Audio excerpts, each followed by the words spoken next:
So the Vivo NEX3 has the ability to shoot up to 4K at 60 frames per second, and this is a sample of it. And what I like here, because it is using a large 64 MP primary camera, the output is stellar.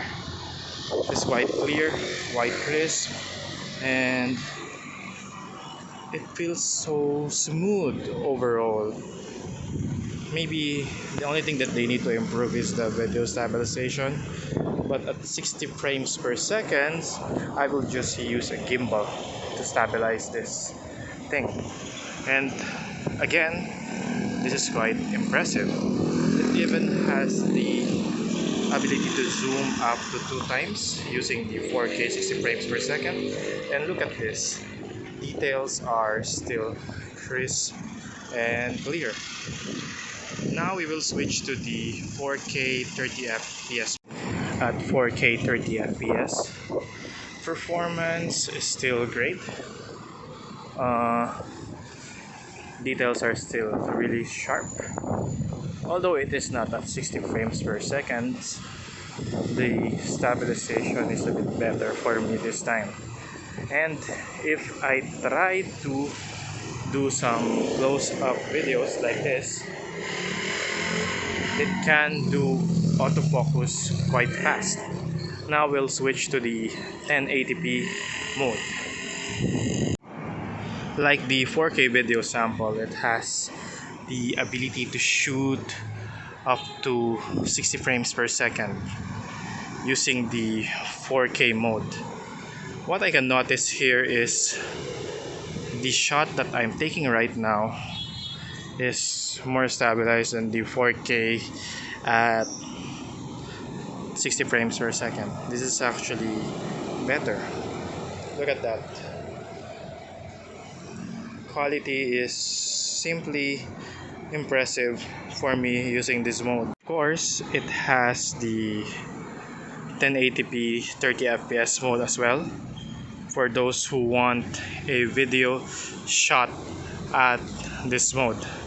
If we do the walking test now, for me this has the best stabilization among the all modes of this phone. But of course, some would want the details that the 4K video has over this.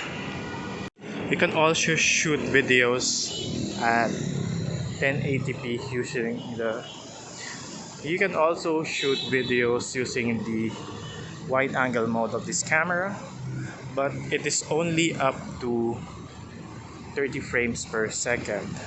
There is no option to move at 60 fps, and I cannot also switch to the 4K mode. What I like here is it allowed me to shoot videos with a wider field of view without much distortion, and the quality is still pretty acceptable. Stabilization is also present in this mode, and that's a good thing, especially if you like to shoot videos using the ultra-wide camera. For selfies, there is only one mode, and this is the 1080p mode.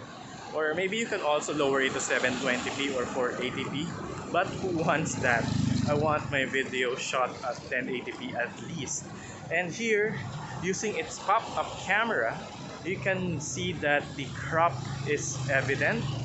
My shot doesn't look that wide, and it is a bit shaky as well.